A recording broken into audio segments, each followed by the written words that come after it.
दीपावली पाडव्याच्या निमित्तानं कोल्हापूरच्या अंबाबाई देवीची महासरस्वती रूपात अलंकारिक पूजा। देवीची महासरस्वती रूपातील पूजा पाहण्यासाठी भाविकांची मोठी गर्दी।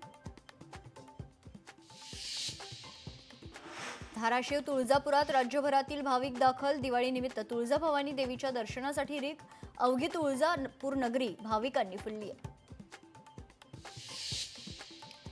आमदार सुरेश धस यांची वंचितांसोबत दिवाळी साजरी। आष्टीतील निवासस्थानी वंचित बांधवांसोबत दिवाळी साजरी। 5 पिढ्यांपासूनची परंपरा धस यांच्याकडून कायम। अमरावतीत दिवाळीनिमित्त गेल्या 31 वर्षांपासून शिवकालीन किल्ले स्पर्धा। मनपा शाळेतील 145 विद्यार्थ्यांनी साकारले शिवकालीन किल्ले। जळगाव शहर आणि चाळीसगावमध्ये मुसळधार पावसामुळे उकाड्यातून नागरिकांना काहीसा दिलासा।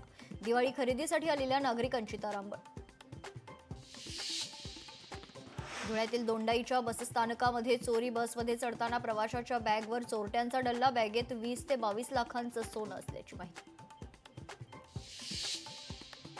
पुणे जिल्ह्याच्या शिरूर तालुक्यात बिबट्याची दहशत कायम। बिबट्याच्या हल्ल्यात एका वृद्ध महिलेचा मृत्यू। आठवडाभरातील बिबट्याच्या हल्ल्याची दुसरी घटना।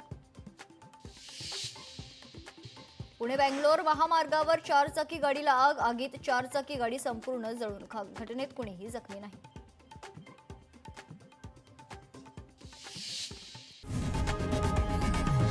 लोकशाही मराठी ऐका, पहा, जागरूक रहा।